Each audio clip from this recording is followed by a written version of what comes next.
Praise the lord. యేసుక్రీస్తు నామములో మీ అందరికీ శుభములు తెలియజేస్తూ ఉన్నాను. చాలా అద్భుతమైనటువంటి సమయానికి మనం వచ్చి ఉన్నాం. అపోస్తలుడైన పౌలు గారు కొరింథీయులు రాసినటువంటి మొదటి పత్రిక 15వ అధ్యాయం 25 నుంచి 28వ వచనం వరకు మనం చదివినట్లయితే అక్కడ ఏమని చెప్తున్నాడంటే, సమస్తము కూడా యేసుక్రీస్తు ప్రభువారి పాదాల క్రిందకి వచ్చినాయి అని చెప్పి అంటూ ఉన్నాడు. ఇక్కడ ఇందులో ఉన్నటువంటి సత్యాన్ని మనం గమనించినట్లయితే మన జీవిత విధానం కానీ, మన ఆలోచన విధానం కానీ, మన మాట విధానం కానీ, మనం ప్రవర్తించే ప్రతీది కూడా మారిపోతుంది. ఇక్కడ మళ్ళీ చదువుని చూడండి. తన శత్రువులందరినీ తన పాదముల క్రింద ఉంచే వరకు ఆయన రాజ్య పరిపాలన చేయుచుండవలెను. కడపట నశింపజేయబడు శత్రువు మరణము. విన్నారా? 27వ వచనం, దేవుడు సమస్తమును క్రీస్తు పాదముల క్రింద లోపరిచియుంచెను. విన్నారా?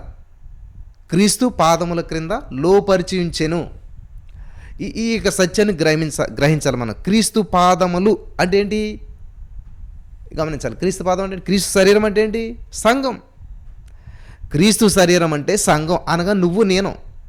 కాబట్టి సమస్తము అనగా సైతాను గాడిని అనగద్రొక్కి చితక తొక్కి అనించడి తన పాదాల క్రింద. ఇక్కడ చూడండి, ఇక్కడ ఏమనుంది? శత్రువులందరినీ తన పాదముల క్రింద ఉంచు వరకు. హల్లెలూయా. ఎప్పుడైతే యేసుక్రీస్తు ప్రభువు భూలోక రాజ్యానికి వచ్చి కొరడా దెబ్బలు తిని శిలువ మరణం పొంది మరణాన్ని జయించి మృత్యుంజయుడు అయ్యాడో, ఆ యొక్క సైతానుగాడు దక్కించుకున్నటువంటి అధికారం ఏదైతే ఉందో, ఆదాముకి ఇచ్చిన అధికారాన్ని సైతానుగాడు దొంగిలించాడు కదా, ఆ అధికారాన్ని మళ్ళా తిరిగి దక్కించుకుని యేసయ్య అది మనకిస్తూ ఉన్నాడు. ఆయన పాదముల క్రింద అనగా ఆయన పాదాలంటే ఏముంది? మనమే. దేవుని యొక్క పాదాలంటే మనమే. దేవుని యొక్క శరీరం అంటే మనమే. కాబట్టి ఇక్కడ మీరు గమనించవలసింది ఏంటంటే, ఆయన క్రిందకు వచ్చేసిందంట సమస్తము కూడా. అంటే మన క్రిందకే మనమే ఏలుబడి చేయాలి. ఇది సత్యం గ్రహించాలి మీరంతా కూడా. కడపట నశింప చేయబడు శత్రువు మరణము. దేవుడు సమస్తమును క్రీస్తు పాదముల క్రింద లోపరిచియుంచెను, సమస్తమును లోపరచబడి ఉన్నదని చెప్పినప్పుడు ఆయన సమస్తమును లోపరిచిన వాడు తప్ప సమస్తము లోపరచబడి ఉన్నదన్న సంగతి విషదమే. మరియు సమస్తమును ఆయనకు లోపరచబడినప్పుడు దేవుడు సర్వములో సర్వముగు నిమిత్తము కుమారుడు తనకు సమస్తమును లోపరిచిన దేవునికి తానే లోబడుచున్నాడు. విన్నారా? కుమారుడు అనగా యేసుక్రీస్తు ప్రభువారు ఈ సమస్తం ఎలాగైతే లోబడుతున్నా అలాగే ఆ సమస్తంలో సర్వంలో సర్వం అన్నట్టుగా ఆయన కూడా తనను తాను దేవునికి సబ్మిట్ చేసుకుంటూ ఉన్నాడు. ఇక్కడ ఇదే చాలామంది అడిగే ప్రశ్న. ఈయన దేవుడు అంటున్నారు, మళ్ళీ ఇంకెవరికి సబ్మిట్ చేసుకుంటున్నారు? ఈయనే కదా మరి దేవుడు అయినప్పుడు మళ్ళీ తండ్రి ఎక్కడ ఉన్నాడో? ఇట్లాగా అంటుంటారు. ఇప్పుడు నా కుమార్తె పుట్టినప్పుడు చిన్నతనంలో నేను మాట్లాడుతూ నేర్పుతూ ఉన్నాను. ఎలా నేర్పుతూ ఉన్నానంటే, నన్ను నా కూతురు పిలవాలన్నమాట. ఎలా పిలవాలి? నాన్న అని పిలవమంటున్నాను నేను. నాన్న అని పిలవమంటుంటే నా కుమార్తె పిలుస్తుంది అనమాట నాన్న అని. ఎవరు చెప్తున్నారు? నేనే చెప్తున్నాను. ఏమని చెప్తున్నాను? నాన్న అనమంటున్నాను. ఎవరిని? నన్ను నేనే నాన్న అనుకుని, నాకు నేనే నాన్న అనుకుంటూ నా యొక్క కుమార్తెను నాన్న అనమని చెప్తూ ఉన్నాను. ఇది గమనించాలి మీరంతా కూడా. ప్రియమైనటువంటి సహోదరి స్నేహితులారా, ఇది చాలా అద్భుతమైనటువంటి విషయం. నన్ను నేనే నాన్న అనమని చెప్పి నేను నాన్నను, నన్ను నేనే నాన్న అనుకుంటున్నాను నేను. అలా పిల్లలని చెప్పి ఎవరికి చెప్తున్నా? కూతురు చెప్తున్నాను. అంటే అర్థమవటం కోసం అనమాట. నా కూతురికి అర్థమవటానికి నేను ఏమని చెప్తున్నానంటే, నన్ను నేను నాన్నగా నేను పిలుచుకుని, నువ్వు నన్ను ఎలా పిల్లలు తెలుసా? నాన్న అనాలి అని చెప్పి నన్ను నాన్న అనుకుని నాన్న అన్నాను. నా కూతురు నాన్న అంటే ఎవరిని? నన్నే. కానీ ఆమెకి నాన్న అన్నలు తెలియదు కాబట్టి నేనేం చేశాను? నేనే నా కూతురు పక్షంగా నన్ను నేను ఎలా పిలాలో నేను నేర్పిస్తూ ఉన్నాను. అదే ఇక్కడ దేవుడు చెప్తున్నటువంటి విషయం మరి చాలామంది గ్రహించలేకపోతున్నారు. ఈ సత్యాన్ని మీరంతా కూడా గ్రహించాలని ప్రభు పేరట నేను మనవి చేస్తూ ఉన్నాను. హల్లెలూయా. దేవునికి స్తోత్రం కలుగును గాక. ఇక్కడ చాలా అద్భుతమైనటువంటి విషయాన్ని పరిశుద్ధాత్మ దేవుడు మనకి చాలా స్పష్టంగా తెలియజేస్తూ ఉన్నాడు. ఈ సత్యం మీరు గ్రహించాలి. తండ్రి వేరు, కుమారుడు వేరు, పరిశుద్ధాత్మ వేరు అనుకుంటారు మీరు చాలామంది. నేను తండ్రి ఏకమయ్యానని చెప్పి మళ్ళీ దేవుడు చెప్తే యేసుప్రభు క్లారిటీ ఇస్తున్నాడు. నేను తండ్రి ఏకమై ఉన్నాము, నేను వేరు తండ్రి వేరు కాదు, నేను తండ్రి ఏకమై ఉన్నాం. హల్లెలూయా. కాబట్టి సమస్తం కూడా ఆయన పాదాల క్రింద ఉంచేశాడంట. ఈ రోజున మనం వేలుబడి చేయాలి, సమస్యలను మనం వేలుబడి చేయాలి. హల్లెలూయా. డబ్బు మనకు బానిస. అయ్యో బాబాయ్, ఏమన్నారో? డబ్బు మనకు బానిస. ఎక్కడ బానిస? మనమే బానిసలు అయిపోయాం డబ్బుకి, మనమే దోసహం అయిపోయాం, మనమే సమస్యలకు దోసహం అయిపోయాం కాదంటారా? 100% ఇక్కడ గమనించినట్లయితే ప్రియమైనటువంటి సహోదరి స్నేహితులరా, ప్రతి వారి జీవితం చూసినట్లయితే సమస్యలు ఎలుబడి చేసేస్తూ ఉన్నాయి. బ్రదర్, మా జీవితంలో అప్పులు చాలా ఎలుబడి చేస్తూ ఉన్నాయి, శాపాలు ఎలుబడి చేస్తూ ఉన్నాయి, బంధకాలు ఎలుబడి చేస్తూ ఉన్నాయి. ఎందుకని ఎలుబడి చేస్తూ ఉంటుంటాయి తెలుసా? చూడండి, ఏదైనా ఒక తప్పు మనిషిది ఉందనుకోండి, అది ఎక్కడ బయటపడుతుందో అని చెప్పి, ఎదుటి వాళ్ళు ఎక్కడ బయట పెడతారో అని చెప్పి బ్లాక్మెయిల్ అంటారు కదా. అలాగే సైతాన్ గడు నిన్ను బ్లాక్మెయిల్ చేస్తున్నాడు. నువ్వు ఎప్పుడైతే సత్యం తెలుసుకుంటావో స్వతంత్రుడు అయిపోతావు. సత్యము మిమ్మల్ని స్వతంత్రులుగా చేస్తుంది. ఏమిటా సత్యం అంటే, నీవు చేసినటువంటి పాపానికి, చేయబోయేటువంటి పాపానికి, సమస్తానికి ఆయన వెల చెల్లించేశాడు. ఎప్పుడు? 2000 సంవత్సరాల క్రితమే. నువ్వు పుట్టకముందే, నువ్వు చేయబోయే పాపానికి, నువ్వు పాపం చేయకముందే యేసుక్రీస్తు ప్రభు వారు ఏం చేశాడంటే వెల చెల్లించేశాడు. ఇది నమ్ముతారా మీరు? ఇది నమ్ముతారా? గలతీ 3:13 మీరు చదివినట్లయితే నేను చదివి వినిపిస్తాను, మీరు ఒకసారి వినండి. గలతీలో రాసినటువంటి పత్రిక 1 కొరింథీ 2 కొరింథీ తర్వాత ఉంటుంది గలతీ 3:13 మనం చదివినట్లయితే అక్కడ దేవుని వాక్యం సెలవిస్తుందంటే, గలతీ 3:13లో ఆత్మను గూర్చిన వాగ్దానము విశ్వాసం వలన మనకు లభించినట్లు. చూసారా? ఆత్మను గూర్చిన వాగ్దానం విశ్వాసం వలన మనకు లభిస్తుందంట. అందుకనే విశ్వాసం విశ్వాసం విశ్వాసం ఫెయిత్ టీచింగ్, విశ్వాసపు బోధ అనేటువంటి చాలా అవసరం. విశ్వాసపు బోధ ఏం చేస్తుంది? విశ్వాసం నమ్మితే చాలు. యేసయ్య నామంలో శక్తి ఉన్నదయ్యా, నమ్మితే చాలు నీవు పొందుకుంటావు రక్షణ. నమ్మితే చాలు. యోహాను సువార్త 1:12లో ఎందరో ఆయన యందు విశ్వాసం ఉంచారు అంటే, నమ్మారు, విశ్వాసం ఉంచారు, వాళ్ళందరూ కుమారులు అయిపోయారు. ఇంకా దానికి నువ్వేది స్పెషల్గా చేసేటువంటిది ఏమీ లేదు. Just believe. నమ్ముచున్నాం పొందుకుంటున్నాం, నమ్ముచున్నాం పొందుకుంటున్నాం. మార్కు సువార్త 11:24 దేవుడు అది చెప్తాడు, మీరు ప్రార్థన చేసినప్పుడు మీరు అడుగుచున్న వాటిని ఎలానో నమ్మిన ఎడలా, పొంది ఉన్నామని నమ్మిన ఎడలా అప్పుడు మీకు అనుగ్రహించబడతాయి. పొందేశామని నమ్మాలి, పొందుతామని నమ్మటం కాదు. కాబట్టి ఇక్కడ దేవుడు చెప్తున్నాడు అనమాట, ఏంటంటే ఆత్మను గూర్చిన వాగ్దానము విశ్వాసం వలన మనకు లభించినట్లు. అబ్రహాము పొందిన ఆశీర్వచనము క్రీస్తు యేసు ద్వారా అన్యజనులకు కలుగుటకై. అబ్రహాము యొక్క ఆశీర్వాదం మనకి కలగటానికి ఏం చేశాడంట? క్రీస్తు మన కోశం శాపమై. ఇది గమనించాలి. క్రీస్తు మన కోశము శాపమై. తర్వాత ఏం చేశాడంటే, మనలను ధర్మశాస్త్రం యొక్క శాపం నుంచి విమోచించేశాడు. ఈ సత్యాన్ని మీరు గ్రహించాలి. ధర్మశాస్త్ర సంబంధమైన ప్రతి శాపము నుంచి, ప్రతి రోగము నుంచి, అంతే కదా, రోగం ఒక శాపం, ఆర్థిక సమస్యలు ఒక శాపం. ఇవన్నీ కూడా ఎందుకని వచ్చాయంటే ఆజ్ఞాతిక్రమే మహాపాపం కదా.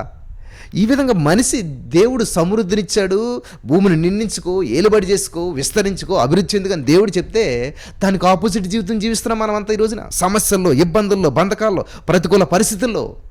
ఎందుకని అటువంటి జీవితం జీవిస్తూ ఉన్నాం మనం? వింటున్నారా? ఎందుకని అటువంటి పరిస్థితులు మన జీవితాన్ని నిలబడి చేస్తూ ఉన్నాయి? వాక్యం తెలియకపోవడం వల్ల, సత్యం తెలియకపోవడం వల్ల. ఇక్కడ ఏమన్నా సమస్తం ఆయన పాదాల కింద అంట, దేవుడు పాదాల కింద ఉంది. ఈరోజు ఏదైనా సరే సైతాన్గాడు అనుకుంటాం, సైతాన్గాడు ఈ లోక అధికారి అవ్వచ్చు. వాడు ఈ లోకానికి అధికారి అయితే వాడికి నువ్వు అధికారి. చూసారా? ఈ లోకాధికారి సైతాన్గాడు అవ్వచ్చు, కానీ వాడికి నువ్వు అధికారి. ఈ సత్యాన్ని గ్రహించాలి నా ప్రియమైనటువంటి సహోదరి స్నేహితులారు. ఈ సత్యాన్ని గ్రహించాలి. అంతేగాని సైతాన్గాడు ఆడే ఏలుబడి చేస్తున్నాడు, ఆడే నో. ఏదో ఒక సామెత ఉంటుంది, పెద్దలు చెప్తారు కదా, వేసిన రాడు కల్లా ఊరుకుంటే ఎర్రుడు నెగ్గాడంట, వెర్రివాడే నెగ్గాడంట. ఆ వెర్రుడు కదా సరే ఒక రాడ్లు వేస్తున్నాడని ఊరుకుంటే కడకంటే నిన్ను కొట్టేసి చంపేస్తాడు, వాడు నెగ్గేస్తాడు. వేసిన రాడు కల్లా అలాగ వెర్రోడు కదా ఊరుకుంటానంట, నెగ్గాడంట, వెర్రోడు నెగ్గాడంట. అలాగే ఈ రోజున నువ్వు సత్యం తెలియనంత కాలం ఈ లోకాధికారి సైతాన్ గాడు, ఈ లోకాధికారి సైతాన్ గాడు అంటే వాడికి నువ్వు అధికారం ఇచ్చేది ఎలాగా? యోహాను సువార్త 1:12 ఏం చెప్తున్నాడు దేవుడు? చదివితేనే బాగుంటుంది మీకు అందరికీ. యోహాను సువార్త 1:12 అక్కడ ఏం చెప్తున్నాడంటే దేవుడు, తనను ఎందరు అంగీకరించరు వారందరికీ, దేవుడు చూడండి అందరికీ, కొందరికి కాదు, ఈ సత్యం గ్రహించాలి. ఈ వాక్యం ఎంతమంది వింటున్నారు? కొన్ని వేల మంది వింటున్నారు. దేవునికి స్తోత్రం. దేవుడిచ్చిన కృపను బట్టి వేల మందికి రీచ్ అవుతూ ఉన్నాయి ఈ సత్యాలు, స్వీకరిస్తూ ఉన్నారు కొంతమంది. ఇక్కడ విషయం ఏంటంటే, తనను ఎందరు అంగీకరించరో, ఎంతమంది అంగీకరించినా సరే వారు అందరికీ, ఎందరు అంగీకరించరో అందరికీ, ఎందరైతే అందరూ, ఒకరైతే ఒకరు, ఇద్దరైతే ఇద్దరు, లక్ష అయితే లక్ష, కోట్ల మంది అయితే కోట్ల మంది, ఎంతమంది అయినా సరే లిమిట్ లేదు దేవుడి దగ్గర, అన్లిమిటెడ్. హల్లెలూయా. అందరికీ కూడా ఏం చేస్తున్నాడంట అనగా, గమనించాలి, తన నామమందు విశ్వాసముంచు వారికి ఆమేన్. తన నామమందు విశ్వాసముంచిన వారికి దేవునికి స్తోత్రం కలుగును గాక. ఈరోజు నీ మాటలు వింటున్న ప్రియమైనటువంటి సహోదరి స్నేహితులారా, తన నామమందు విశ్వాసం ఉంచాలంట. విశ్వాసం, నమ్మకం. విశ్వాసం ఉంచిన వారికి ఏం చేస్తున్నాడంటే ఆయన దేవుని పిల్లల గుడ్డుకు ఆయన అధికారం ఇస్తూ ఉన్నాడు. In the name of Jesus. Thank you Jesus. Hallelujah, hallelujah. Power ఇస్తున్నాడు. పవర్లో ఉన్నారండి అంటారు కదా, ఇప్పుడు సీఎం గారు పవర్లో ఉన్నారండి అంటే అధికారంలో ఉన్నాడని. కాబట్టి దేవుడు నీకు పవర్ ఇస్తున్నాడు. పవర్లెస్ క్రిస్టియన్స్గా ఉండొద్దు, పవర్లెస్ పర్సన్స్గా ఉండొద్దు. ఇంట్లో మంచి ఫ్యాన్లు ఉన్నాయి, ఏసీలు అన్నీ ఉన్నాయి, పవర్ లేకపోతే యూజ్ లేదు. వెరైటీ ఇప్పుడు లైట్లు అన్నీ పెట్టాం మనం, అంతా చాలా బాగుంది కదా మీకు చూడటానికి, ఇదంతా పెట్టాను, కానీ పవర్ లేకపోతే, ఒకవేళ పవర్ కట్ అయితే, పవర్ కట్ అని నాకు సమస్య లేదు. ఇప్పుడు దేవుడు చక్కటి ఇన్వర్టర్ ఇచ్చాడు, ఇక్కడ నాకు సమస్య ఉండదు. కానీ ఏదైనా కానీ ఇదంతా అంటే పవర్ని సేవ్ చేసుకుంటున్నాం మనం, అది కూడా పవరే. కాబట్టి పవర్ లేదనుకోండి, అంతా కూడా పవర్లెస్. కాబట్టి ఈ రోజున మీలో చాలామంది ఏం చేస్తున్నారంటే, పవర్ దేవుడు ఉచితంగా ఇస్తున్నాడు, నమ్మితే చాలు నీకు పవర్ ఇచ్చేస్తానంటున్నాడు దేవుడు. మనకి ఈ లోకంలో పవర్ రావాలంటే కాళ్ళు వెళ్ళపడాలి, తిరగాలి, యాత్రలు, దండయాత్రలు, పాదయాత్రలు, అబ్బాబో ఇవి చేసి ఉన్నవి లేనట్టు, లేని ఉన్నట్టు ఏదేదో పలుకుతారు. వాళ్ళు కూడా వాడతారండో. రోమా 4:17 మన దేవుడు మృతులను సజీవులుగా లేని వాటి ఉన్నట్టుగా పిలిచినాడంటే, ఈ రాజకీయ నాయకులు కూడా ఏం చేస్తారు తెలుసా, లేని వాగ్దానాలు పలికేస్తుంటారు కానీ నెరవేర్చరు. మన దేవుడు లేని వాటిని ఉన్నట్టుగా పిలిచాడంటే అంతే, రావాల్సిందే. పేతురు వలవై, ప్రభా చేపలు లేవు అక్కడ, నువ్వు ఎందుకు ఇవా వల లేవు, నాకు తెలుసు, వల వెయ్యి, లేని వాటిని ఉన్నట్టుగా పిలుస్తాను నేను, లేకపోయినా సరే వస్తాయి. నేను క్రియేటర్ని, నేను క్రియేట్ చేస్తాను. సముద్రంలో దారి అనేది ఉండదు నాకు తెలుసు, కానీ నేను క్రియేట్ చేస్తాను. సముద్రంలో ఆరిన నేల అసంభవం నాకు తెలుసు, కానీ నేను క్రియేట్ చేస్తాను. ఇది నమ్మట్లేదు చాలామంది, మీలో చాలామంది ఈ రోజున ఈ యొక్క మాటలు నమ్మట్లేదు. ఈరోజు మీలో చాలామంది ఈ యొక్క విధానాన్ని నమ్మట్లేదు. వింటున్నారా ప్రియులరా? ఈ యొక్క సత్యాన్ని చాలా నమ్మట్లేదు అన్నమాట. నా దేవుడు ఖచ్చితంగా చేస్తాడు కాదు, చేసేసాడు. మార్గం లేని చోట మార్గాన్ని సిద్ధపరిచే దేవుడు నాకున్నాడు. హల్లెలూయా. నాకు ఈ ఉద్యోగం రాకపోతే నాకు లైఫ్ లేదు, నాకు ఇంకా ఈ కార్యం జరగకపోతే ఇంకా నాకు జీవితం లేదు, నాకు ఇంక ఈ మ్యాచ్ సెట్ అయిపోతే ఇంక వెళ్ళవదు. నేను చాలాసార్లు చెప్పాను, నీ జీవితం ఏదైనా జరగకపోతే, జరిగితే దేవుని స్తుతించండి, గొంతులేండి. జరగకపోతే ఇంకా ఎక్కువ చేయండి, గొంతులేండి. నేను నా జీవితంలో అలాగే, ఒకసారి ఒక మ్యాచ్ వచ్చింది, జరగలేదు, అయిపోద్ది అనుకుంటే ఫెయిల్ అయిపోయింది. నేను నచ్చలేదు, నా ఉద్యోగం నచ్చలేదు, సంథింగ్ ఏదో అయిపోయింది. బాధపడాలా? నో, పండగ చేసుకున్నాను, నేను సంతోషపడ్డాను. ఎందుకంటే యెహోవా ఉత్తమమైన దాన్ని అనుగ్రహిస్తాడు. ఆమేన్, హల్లెలూయా. ఏం చేస్తాడంటే దేవుడు, యెహోవా ఉత్తమమైన దాన్ని అనుగ్రహిస్తాడు. కాబట్టి దేవుడు ఏదో బెస్ట్ ఇస్తాడు, నాకు లేట్ అయ్యి కొలిది బెస్ట్ ఇస్తాడు. నేను నమ్మదగిన వాడిని కాకపోయినా నా దేవుడు నమ్మదగిన వాడు. కాబట్టి నేను నమ్మింది ఆయన, నన్ను నేను నమ్ముకోలేదు, నేను ఆయన నమ్మాను. ఆమేన్, థ్యాంక్ యూ జీసస్, హల్లెలూయా. ఎందుకు రావట్లేదు ఇటువంటి విశ్వాసం మనకి? ఇదే వినాలి, విశ్వాసపు బోధ వినాలి. జ్ఞానం గలవారితో సహవాసం చేసేవాడు జ్ఞానం గలవాడు అవుతాడంట. వింటున్నారా? నువ్వు ఏ బోధ వింటున్నావో, ఎటువంటి వారితో సహవాసం చేస్తున్నావో దానిని బట్టి నీ జీవితం ఆధారపడి ఉంటుంది. ఇది చాలా ప్రాముఖ్యమైన విషయం నా ప్రియమైనటువంటి వాళ్ళారా. మీరు ఎటువంటి బోధ వింటున్నారో, ఎటువంటి సహవాసం చేస్తూ ఉన్నారో, ఎటువంటి వ్యక్తులతో, జ్ఞానం గలవాడితో సహవాసం చేయవాడు జ్ఞానం గలవాడవుతాడంట, మూర్ఖులతో సహవాసం చేయవాడు మూర్ఖుడు అవుతాడంట, పరిశుద్ధులతో సహవాసం చేసేవాడు పరిశుద్ధుడు అవుతాడు. కాబట్టి ఈరోజు నీ సహవాసం ఎలా ఉంది? హల్లెలూయా, దేవునికి స్తోత్రం. ఎవరితో నీ సహవాసం, ఎవరితో నీ యొక్క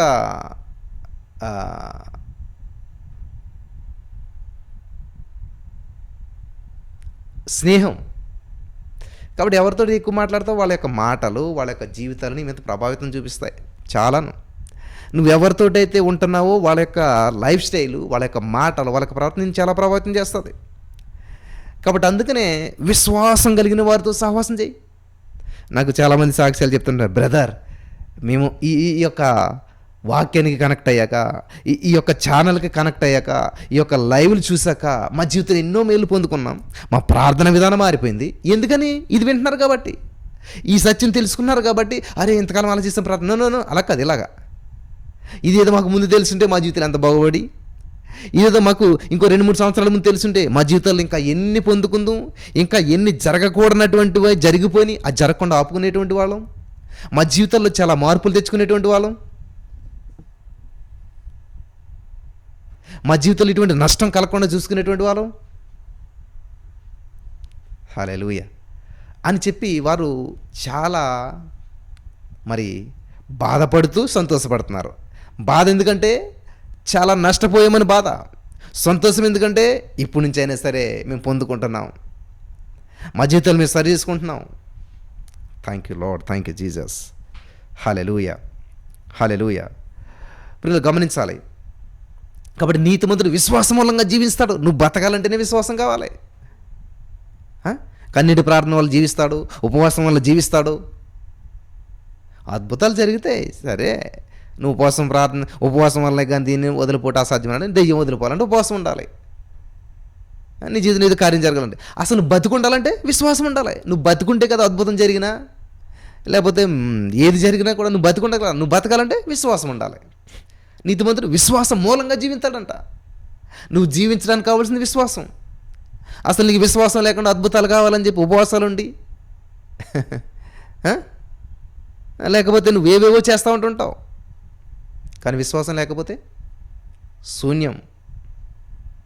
శూన్యమైపోతుంది అంతా కూడా. Thank you Jesus. హల్లెలూయా.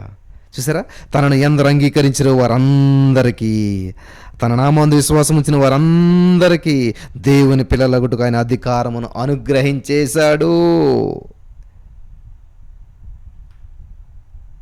హల్లెలూయా. వింటున్నారా? దేవుడు అధికారం ఇచ్చేశాక అధికారి ఏం చేస్తాడు? రాజులు ఏం చేస్తారు? గుణపం పారించుకుని పని చేస్తారా? రాజులు ఏం చేస్తారు? నెత్తికి టవల్ చుట్టుకుని పార, గడ్డపార, లేకపోతే గుణపం, లేకపోతే ఇచ్చుకుని పని చేసుకుంటారా రాజులు? రాజులు కాళ్ళు చేతులతో పని చేయరు, పెదాలతో పని చేస్తారు. వాళ్ళ మాటే శాసనం. హల్లెలూయా. వాళ్ళ పలుకే బంగారం. హల్లెలూయా. కాబట్టి ఈ రాజు అంటే ఎవరనుకోవద్దు, నువ్వే రాజు. దేవునికి స్తోత్రం కలుగును గాక. ఈ సత్యం తెలియకపోవటం వల్లే మరి ఈ రోజున మన జీవితంలో చాలా మిస్ అయిపోతున్నాం ప్రియులారా. Thank you Jesus, thank you Lord, thank you Lord, thank you Jesus, thank you Lord. Hallelujah. ఈ సత్యం తెలియకపోవటం వల్లనే మనం చాలా మిస్ అయిపోతున్నాం. 1 పేతురు 2:9 మీరు చదివినట్లయితే, నేను చదువుతాను, జాగ్రత్తగా వినండి. అయితే మీరు చీకటిలో నుండి ఆశ్చర్యకరమైన తన వెలుగులోనికి మిమ్మల్ని పిలిచిన వాని గుణాతిశయమును ప్రచురము చేయి నిమిత్తము ఏర్పరచబడిన వంశము. ఏ వంశం అండి మీది? అంటే ఏంటి మీ క్యాస్ట్ ఏంటి, మీ కులం ఏంటి అని అడిగితే మాదండి ఎస్సీ అండి, బీసీ అండి, ఓసీ అండి, అది అండి, ఇది. నో, ఏర్పరచబడిన వంశం అంట. దేవునికి స్తోత్రం కలుగును గాక. హల్లెలూయా. ఏర్పరచబడినటువంటి వంశం అంట.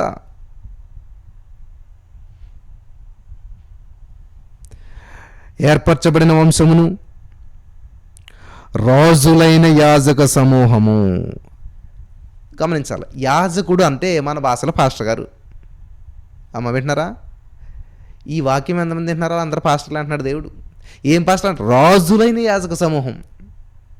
యాజకుడు అంటే సేవకుడు, సేవకుడు అంటే పాస్టర్ గారు మన భాషలో. ఇక్కడ గమనించాలి, మీరు అన్నాడు ఇక్కడ. అంతేగాని వాళ్ళు ఎవరైతే సేవకు సమర్పించారో, ఎవరైతే వాక్యం చెప్తున్నారో, ఎవరైతే వాక్యం చెప్తున్నారో వాళ్ళంటలేదు. వాక్యం చెప్పేవాడు వినేవాడు అందరూ సమానమే.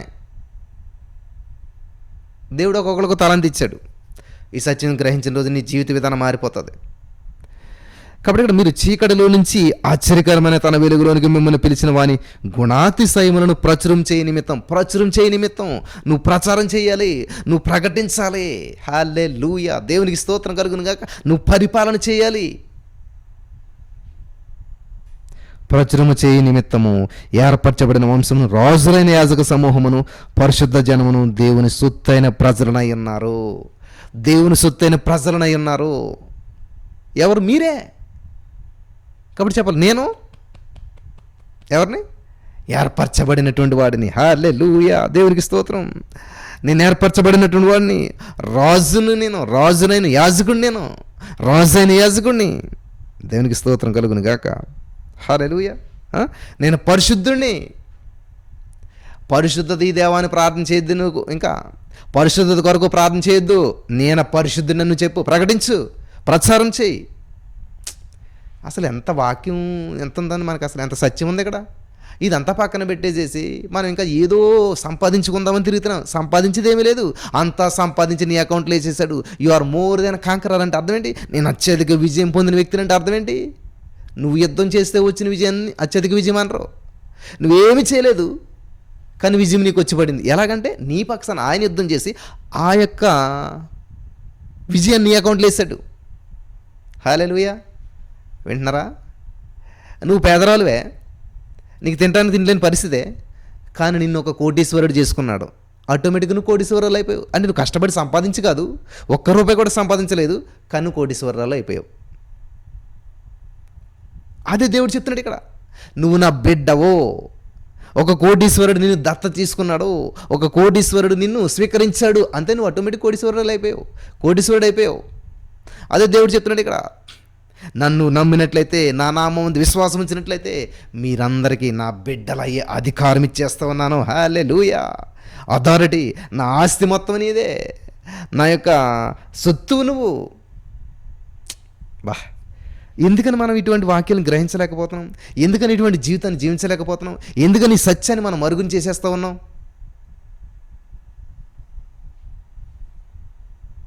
ఈరోజు నీ సత్యం తెలిసినంటే మీ జీవితం మారిపోతుంది ప్రియులారా. మీ ప్రార్థన మారిపోతుంది, మీ లైఫ్ స్టైల్ మారిపోతుంది, దేవునికి మీకు ఉన్న కనెక్షన్ మారిపోతుంది.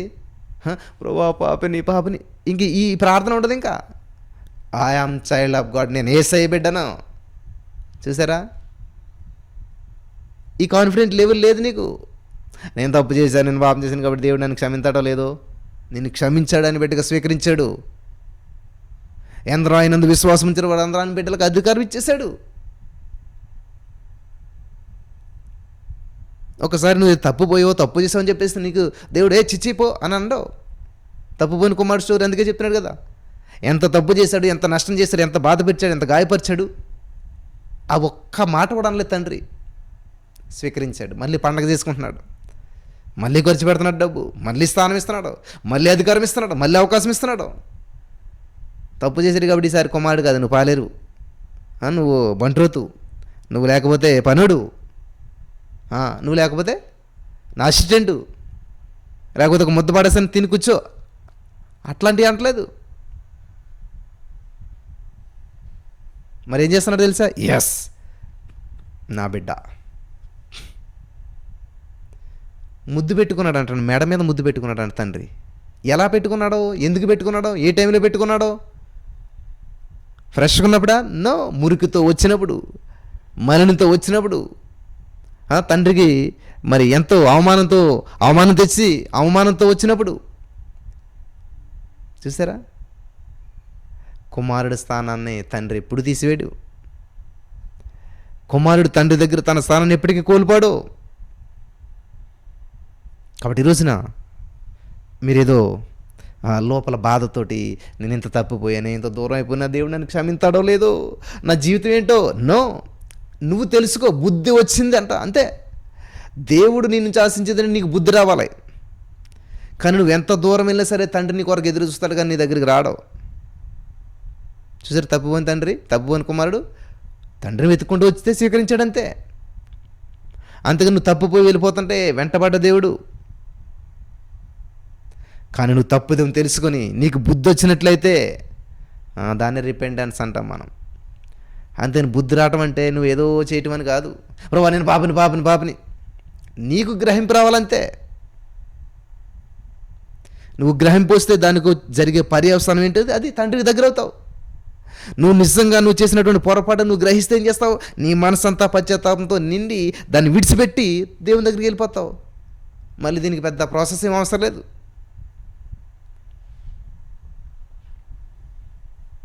దేవునికి స్తోత్రం కలుగును గాక.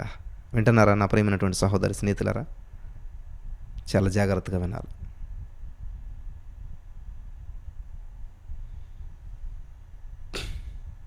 దీనికి మళ్ళీ ప్రాసెస్ ఏం అవసరం లేదు. యేసు ప్రభువారు ఒక్కసారే ఆయన బలి అర్పణ చేశాడు, ఒక్కసారే. ఇంకా పదే ఆయన మళ్ళీ వచ్చి సిలువ ఎక్కవలసిన అవసరం లేదు. ఆయన ఒక్కసారి వేళ చెల్లించేశాడు. నీ తాత ముత్తాతలకి, మనవల ముదు మనవలకి, అందరికీ కూడాను. హల్లెలూయా. కాబట్టి ఈ సత్యం తెలిసిన రోజున మన జీవిత విధానము, ఆలోచన విధానము మొత్తం మారిపోతుంది ప్రియులరా, మొత్తం మారిపోతుంది.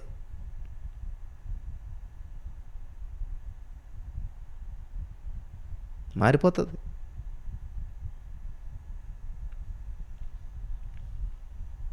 కాబట్టి సత్యం మిమ్మల్ని స్వతంత్రంగా చేస్తుంది. మీరు రాజులైన యాజక సమూహం. హల్లెలూయా. రాజులైన యాజక సమూహం, పరిశుద్ధ జనం అంట. అపవిత్రులు కాదు, పరిశుద్ధ జనం. మడత మచ్చ డాగు కళంకం లేనటువంటి మరి వధువు సంఘంగా ఆయన రక్తము కార్చి వెల చెల్లించి నిన్ను నన్ను క్లెన్స్ చేశాడు, క్లీన్ చేశాడు, బాగు చేశాడు, శుద్ధి చేశాడు. హల్లెలూయా. దేవునికి స్తోత్రం కలుగును గాక. నిన్ను నన్ను బాగు చేశాడు, శుద్ధి చేశాడు. ఇది తెలియకుండా నువ్వు ఎన్ని ప్రార్థనలు చేసేసేసినా, వెళ్ళి మనం 3 గంటలకు 2 గంటలు చేసేసి, లేకపోతే నైట్ అంతా కూర్చుని ఇన్ని చేసినా కానీ సత్యం తెలియకపోతే ఏమవుతుంది? మన చిన్నప్పుడు ఒక సామెత చెప్పు, ఏంటది, పుల్లయ్య వ్యామారం అని. అంటే వాళ్ళ ఓనర్ చెప్పాడంట, పుల్లయ్య మనం పొద్దున్న వ్యామారం వెళ్ళి రావాలి అని చెప్పేసేసి. పుల్లయ్య మనం వ్యామారం వెళ్ళి రావాలన్నాడంట. అంటే రెడీ అవుతాడు కదని చెప్పి పొద్దుట లేచి ఆ యొక్క యజమాని పిలుతున్నాడంట, పుల్లయ్య రా అంటే. చెప్పాను కదా రాత్రి వ్యామారం వెళ్దాండి. అయ్యగారు రాత్రి వెళ్ళి వచ్చేసాను అన్నాడంట. ఎందుకు వెళ్ళావురా అంటే, అదే వెళ్ళి రావాలన్నారు కదండి, వెళ్ళి వచ్చేసాను. వెళ్ళి రావాలంటే వెళ్ళి వచ్చేసాడు అంతే. అది ఎందుకు వెళ్ళారు, ఎందుకు వచ్చామంటే, మీరు వెళ్ళి రావాలన్నారు, వెళ్ళి వచ్చేసాను అంతే. కానీ ఈయన ఉద్దేశం ఏంటి, అక్కడ వేమవరం వెళ్ళి మనం అక్కడ కొన్ని పనులు ఉన్నాయి, అవి చూసుకుని అవి చేసుకుని రావాలి, అందుకు మనం వెళ్ళేది. అది వెళ్ళి రావటం అంటే వెళ్ళి వచ్చేయటం కాదు. కాబట్టి ఈరోజున మన జీవితంలో ఈ సత్యం తెలియట్లేదు. కాబట్టి 3 గంటల ప్రార్థన చేయాలి అంతే. ఏం చేయాలి, ఎందుకు చేయాలి, అసలు ఏంటది? ఇప్పుడు నీకు సత్యం తెలియకుండా 3 గంటలు వేసి 3 గంటలు 7 గంటల దాకా లేకపోతే ఎన్నో 5-6 గంటల నుంచి కూర్చొని చేసామనుకో, ఉపయోగం ఏంటి? గంగిగోవు పాలు గరిటెడైన చాలు, గాడిద పాలు కడవడైనా సరిపోదు అంటుంటారు. ఇక్కడ ప్రతిరోజు నువ్వు ఎర్లీ మార్నింగ్ లేచి 3 గంటల నుంచి 7 గంటలు 6 గంటల దాకా నువ్వు కూర్చుని అన్నీ చేస్తా ఉన్నావు, కానీ ఏమి జరగట్లేదే. వింటున్నారా? ఇప్పుడు నీ చేతిలో 10 రాళ్ళు ఉన్నాయి, ఒక మ్యాంగో నువ్వు కొట్టాలని చూస్తున్నావు, 10 రాళ్ళు వేస్తున్నావు, ఒకటి గురి చూసి కొడతలేదు, నువ్వు ఇష్టానుసారం చేస్తున్నావు, ఉపయోగం ఏంటి? దావీదు 5 రాళ్ళు పట్టుకెళ్ళాడు, కానీ ఒక్క రాడుతోటే గొలియతను పడగొట్టేశాడు, మిగతా 4 రాళ్ళు అవసరం రాలేదు. కానీ సేఫ్టీగా పెట్టుకున్నాడు 5 రాళ్ళు, కానీ ఒక్కటే అవసరమైంది, ఒక్కటి దాంతో అయిపోయింది పని. దేవుడు ఎప్పుడు కూడా నువ్వు ఎన్ని గంటలు చేస్తావు, ఎంత సమయం చేస్తావు, ఈ క్వాంటిటీని చూడ దేవుడు, క్వాలిటీ చూస్తాడు. క్వాలిటీ. దూది బస్తా చూడండి ఎంత ఉంటుంది కేజీ అంటే, అదే బంగారం చూడండి ఇంత బంగారానికి ఎంత విలువ వస్తుంది? దూది ఎంత దూదామని కూడా నీకు ఎంత వస్తుంది? అది ఇక్కడ క్వాలిటీని బట్టి దాని విలువ ఉంటుంది, క్వాంటిటీని బట్టి కాదు. అలాగే ఈ రోజున ఈ మాటలు వింటున్న ప్రియమైనటువంటి సహోదరి స్నేహితులారా, క్వాలిటీ భక్తిని చేద్దాం మనం. చూసారా ఇవంత క్వాలిటీ ఉంది కదా ఇప్పుడు మీకు, లైవ్ వాయిస్ కానీ ఈ యొక్క ఫేస్ కానీ, ఇదేంటంటే ఇవన్నీ ప్రొఫెషనల్ కెమెరాస్ ఇవన్నీ ఉన్నాయి కాబట్టి క్వాలిటీ. రోజు మొబైల్ తెచ్చేస్తున్నాం కాబట్టి గరగరగర మన సౌండ్లు, ఇంకా చాలా డిస్టర్బెన్స్లు వస్తాయి. చూసారు ఇవన్నీ వేయలేము అందులోను. కాబట్టి వీటి ఇంత సెటప్ ఇదంతా చేసి ఇదే టైము, చాలా టైం తీసుకుంది ఇవన్నీ సెట్ చేసుకుని ఇలా పెట్టుకుని చేయడానికి. ఈజీ కాదు. మనం ఏం చేస్తాం, మొబైల్ ఇలాగ ఆన్ చేస్తాం, బాగా వస్తుందా రావట్లేదా, నీట్గా వస్తుందా లేదా, లేదా కట్ అయింది, అంతే, చిరాకు వచ్చింది వెళ్ళిపోయింది. చిరాకు వచ్చేది మనకి సరిగ్గా రాకపోతే. కానీ అది రావాలంటే, అది జరగాలంటే ఎంత ప్రాసెస్, అంత ఈజీ కాదు. ఇంటర్నెట్ సరిగ్గా ఉండాలి, లైట్ సరిగ్గా ఉండాలి, కెమెరా సరిగ్గా ఉండాలి, ఈ ఫోన్లు సరిగ్గా ఉండాలి, ఈవెన్ కనీసం ఈ మౌస్ సరిగ్గా పని చేయకపోయినా కానీ ఏది చిన్న తేడా వచ్చినా కూడా అంతా కూడా డిస్టర్బెన్స్ అవుతుంటుంది. నా ప్రియమైనటువంటి సహోదరి స్నేహితులారా, మరి మన ఆధ్యాత్మికమైన జీవితాన్ని ఎప్పుడైనా మనం అలా సెట్ చేసుకుంటున్నామా? ఏ లోపం లేకుండా, ఏ ఇబ్బంది లేకుండా దేవునికి మహిమార్థంగా ఉండాలని చెప్పి మనల్ని మనం సిద్ధం చేసుకుంటున్నామా? మనల్ని మనం సమకూర్చుకుంటున్నామా? ఆలోచించేయండి ఒకసారి. మనల్ని మనం ప్రభు నిమిత్తం మరి బలపరుచుకోగలుగుతున్నామా? కాబట్టి ఈరోజు నీ మాటలు వింటున్న ప్రియమైనటువంటి సహోదరి స్నేహితులారా, దేవుడు ఎంతైనా కూడా నమ్మదగినవాడు. మనందరి పట్ల ఆయన చాలా ప్రణాళికలను కలిగి ఉన్నాడు. కాబట్టి ఈ రోజున ఒకవేళ నీ జీవితంలో ఏదో ఆశించావు కానీ జరగట్లేదు, దయచేసి డిసప్పాయింట్ అవ్వద్దు. నీ జీవితంలో అనుకున్నవన్నీ అనుకున్నట్టుగా జరగట్లేదు, నేను ఎంతో ప్రార్థన చేస్తున్నాను అని చెప్పి నీవు తక్కువ అంచనా వేసుకోవద్దు. వింటున్నారా ప్రియులారా? మన దేవుడు ఎంతైనా కూడా నమ్మదగినవాడు. హల్లెలూయా, దేవునికి స్తోత్రం కలుగును గాక. మన దేవుడు ఎంతైనా కూడా నమ్మదగినవాడు. కాబట్టి ఒకవేళ మీ పరిస్థితులు ప్రతికూలమైనటువంటి పరిస్థితులు కూడా మీరు వెళ్తున్నట్లయితే, జీవితం అంతా కూడా ఒకవేళ గందరగోళంగా ఉన్నట్టు అనిపిస్తున్నట్లయితే, దయచేసి యేసయ్యా నా జీవితాన్ని నీకు సమర్పిస్తూ ఉన్నాను, నువ్వు నన్ను స్వీకరిస్తావు, నువ్వు నా రాజుగాని చూస్తూ ఉన్నావు. హల్లెలూయా, దేవునికి స్తోత్రం. ప్రియులు గమనించాలి, దేవుడు నిన్ను ఎప్పటికీ కూడా రాజుగానే చూస్తాడు. ఆయన దేవుడు నిన్ను ఎప్పటికీ కూడా రాజుగానే చూస్తాడు. Thank you Jesus. హల్లెలూయా. కాబట్టి దేవుడు నిన్ను ఎప్పుడు కూడా తక్కువ అంచనా వేయడు.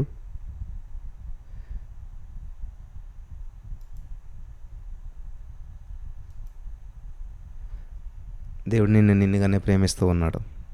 హల్లెలూయా. నమ్ముతున్నారా? దేవా, మరి నా జీవితంలో అద్భుతం చేసినందుకు వందనాలు, గొప్ప కార్యం చేసినందుకు వందనాలు, నీ బిడ్డగా నన్ను స్వీకరించినందుకు వందనాలు అని చెప్పి మనం ఎప్పుడైతే దేవుని సన్నిధిలో మనం సమర్పించుకుంటామో అప్పుడు అద్భుతమైనటువంటి కార్యాలు మనం చూడగలుగుతాం. హల్లెలూయా. Thank you Jesus. మరి ఈ రోజున ఈ యొక్క వాక్యపు వెలుగులో మీరు అంతా కూడా బలపడినారని చెప్పి నేను నమ్ముతున్నాను.